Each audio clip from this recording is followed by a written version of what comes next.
You are listening to I Am Refocused Radio with your host, Shamaya Reed. This show is designed to inspire you to live your purpose and regain your focus.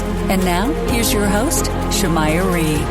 Hey, welcome to I Am Refocused Radio. Once again, we are here today, and just like any time, we had another amazing show line for y'all. We have a true honor talking to Steve Williams. He's Tiger Woods' longtime caddy and author of the new book, Together We Ward. I just want to cut to the chase and say it's a true honor talking to you today, Steve. How you doing, man? Yeah, good morning. Thanks for having me on your show this morning. Yes, sir. Let's jump right into this, man. This is not just an amazing opportunity for the fans of not just Tiger Woods and golf in general, but for us to be able to look behind the scenes and get some of the, I would say, very appealing insight from your perspective, being to be with Tiger for all these years. Kind of shed light on your collaboration with this book, because we know that it was co-written with renowned golf journalist Evin Priest. Tell us a little bit what inspired you with this project.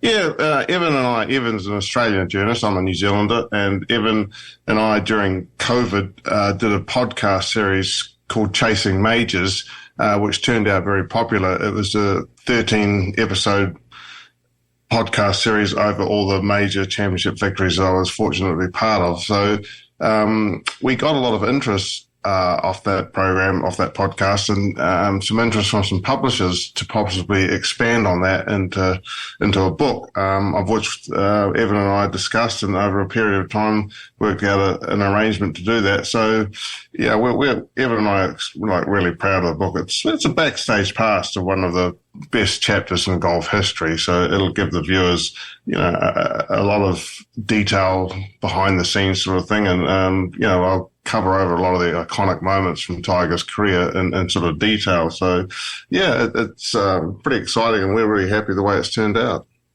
When you reflect on the time that you were able to spend with Tiger, I mean, some of the most amazing moments on TV, for crying out loud. What was it like to just process through that and revisiting some of the most incredible moments in your career with him?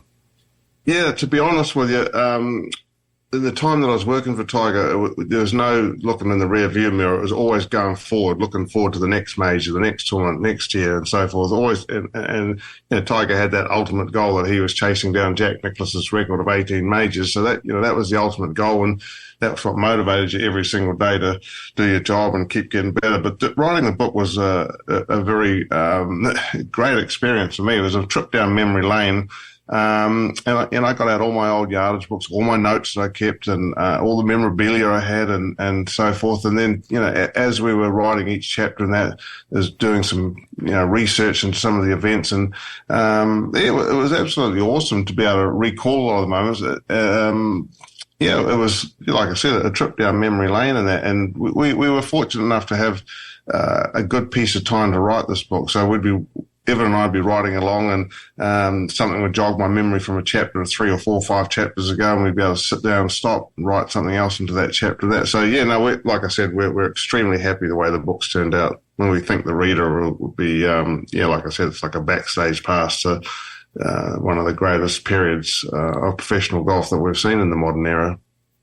And once again, we're just now tuning in. We're talking to our special guest today, Steve Williams, and all about the book that you can get right now is Together We Ward. It's all about what he has been able to just experience with his career with Tiger Woods. I want to talk about the work ethic and his approach to the game. When you look at Mr. Woods' approach to golf and just his ability to just be locked in every moment, did there any time of his career it surprised you how much invested he was in his pursuit of greatness? Well, if I step right back to the very first day that I talked to Tiger about taking the role on as his caddy, I visited his house in Orlando, and he came to the door and just said, "Oh, Stevie, just wait here a minute, or just come in and just wait a minute. I'm just in the middle of doing something." He was playing a video game, and the intensity of which he was playing this video game was beyond belief to me. I mean, it's just a fun video game, and I'd never seen someone so intense. And I thought, man, if this guy's that intense playing a video game, what's it going to be like when he's playing golf? But, these guys that come along the once in a lifetime type of athlete, their desire and their dedication to the job is unique. The fact that, there's, when you start out with someone like Tiger, and he's just so dedicated to the job and nothing ever wavered. With all athletes, there's a lot of fortune and fame and wealth comes with being very successful. And, it's easy sometimes to take your foot off the gas. And Tiger just didn't matter how many tournaments he won and everything. He just, his continued desire to improve and get better every day, despite all the success, was unparalleled in my time of caddying on the tour. And one question I definitely want to ask before we time is up is, beyond the course, when you were able to see the personal side of Tiger Woods, what do you believe made your friendship with Tiger so unique despite all the pressures of professional golf? Look, working with Tiger, we're very similar sort of characters. That we don't take no bullshit, and we have this strong work ethic, and that made us very compatible to work together on the course. But off the course, Tiger, people get a good look at that in the book. What Tiger's off the course, very generous sort of guy, and surprisingly just so down to earth. Like I said to you about my first meeting with him, and not long after getting to know Tiger, that we shared something that I've got this sort of, not a habit, but something. I love cleaning cars. I don't know where that came from. And oddly enough, when I got to meet Tiger, this was a guy I couldn't believe was cleaning his own cars. He had a fleet of cars and he'd clean them himself. Most of the people in his position would be not cleaning their cars themselves. So, a very down to earth sort of guy off the golf course, very normal sort of guy off the golf course. A good family man, and we got on like a house on fire. When you look at the game of golf today, I mean, it's a lot of popularity. It's a lot of people, younger people, tuning into golf in the whole world golf. How do you believe the role of being a caddy involves or is evolving in today's game, and how people look at it? Yeah, look, I mean, the role of a caddy actually, Shemaiah, is actually getting diminished, to be fair. There's so much information available now. Players have this TrackMan system where and ShotLink and all this stuff, where they can document every shot they hit when they're practicing.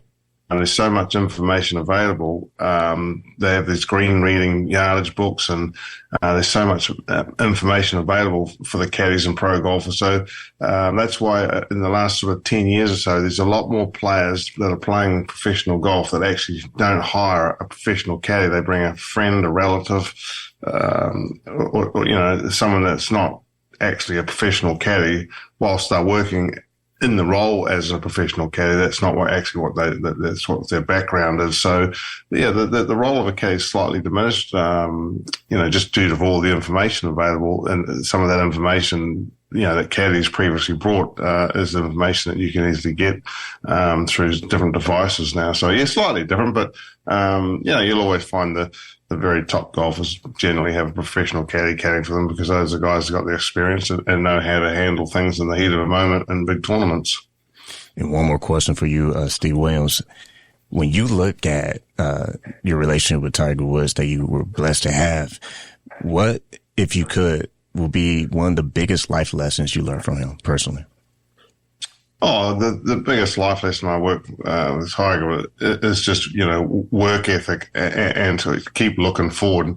Never look in the rear view mirror. Once something's over, you go to the next thing and concentrate on that. Never dwell on the past. I know it's a saying that we all know, don't dwell on the past, but certainly Tiger was number one at that. Just don't dwell on the past, and I like that attitude. Once again, talking to Steve Williams. Get the book right now. It is Together Reward. It's available. Make sure you get a copy. Like always, Steve, I want to say thank you for your time, man. Thanks, Shemaiah.